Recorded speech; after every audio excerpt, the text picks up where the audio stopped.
I'm fine. I think I do want to say something. I'm trying to listen to what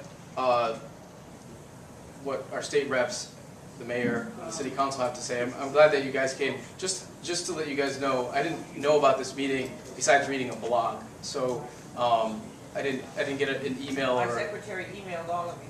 I didn't get an email. But I'm not saying I'm not placing blame. I'm just saying that may be a reason why some of the other board members are not here. I cannot speak for them. I'm not speaking for the board either. I'm here just on my own. I'm Robert Cotto, for those folks that don't know. I'm an elected board member since 2009. And I'm glad that you guys have come to this meeting, because I think that you guys bring wisdom and a sense of integrity back to the board that really just has been missing for the time that I've been there.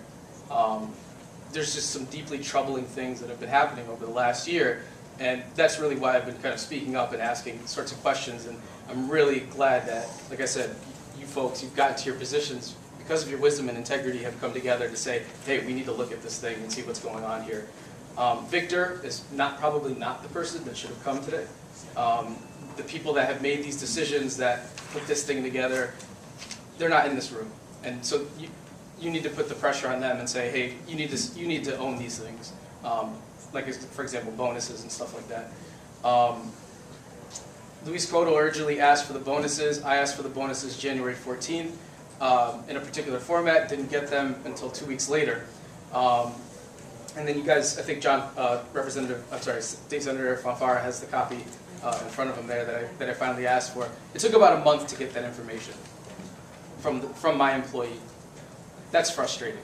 So I can understand your frustration when you get a piece of paper like this that says, "Hey, legislators, we want you to do these things." And you've been in session for what, a month or two at this point? I mean, it's going to the third month. So the bonuses, it's a lot of talk about them. For the most part, they are collective bargaining sort of items, mostly for the teachers, for example. I think you guys are dead on in looking at some of the administrators that got these bonuses. When the board was briefed on these bonuses, it was, Dr. Adamowski said, he explained the system of how everyone gets a bonus, and said this is for the cabinet.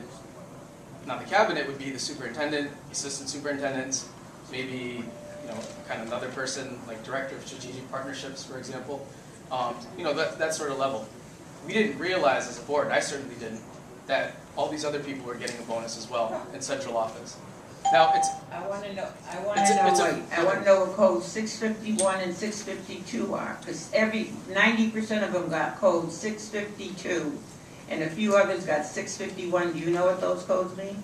No, and I'll defer to Victor. He might know them as kind of certain pay codes or wherever they might be. But at our retreat, this was not made very clear that almost everyone in central office got some sort of bonus. Now, it didn't make up the huge majority of the bonuses. That went more to the schools. But I have issue with that as well. If you look at the OSI, for example, that's basically like all the test scores combined. If you go back and you figure out how many kids were taken out of the pool because of the modified assessment, and you do the recalculations, we're not looking at 22 schools getting an OSI over 4.0. It's a little bit different. It's not the whole thing, but it's a big difference. I think that the administration is correct when it says that it did not expect for this to happen, for so many schools to get a bonus all at the same time. It was the MOS, it was the modified assessment, in my opinion, in my analysis. So this wasn't expected. I think it's probably going to decline after this in terms of the bonus money. I philosophically have issues with giving bonuses to people whose job it is to nurture children and not be hedge funders trying to get test scores. I think that's not philosophical. I'm a teacher, so I think that's where I'm coming from. So keep asking these questions. I think they're there. The test scores, the bonuses. I look forward to working with everybody in this room. I respect every single one of you for really taking the time and sitting here and putting these issues out there and having it public as well. Many wanted to be